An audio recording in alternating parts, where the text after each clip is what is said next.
So this is Dominic and I'm Sven, and we both are software engineers at Beck Robotics. With our team back in the factory in Pfullingen, we are working on one of our newest projects, the Guido Spine.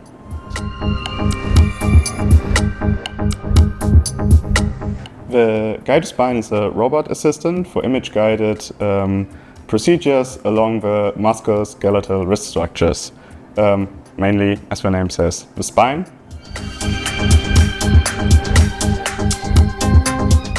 We are long-term KUKA integrators, so it's a logical fit. And the KUKA Innovation Awards gives us the opportunity to try things out, especially regarding to the NDI camera, but also the robot itself. So, short and precise, our development is based on our already working system, the Guido, and we are also having a great expertise in standards and regulations, and we are confident that we are having a finished product by the end of 2025, and that's why we're going to win the Innovation Award.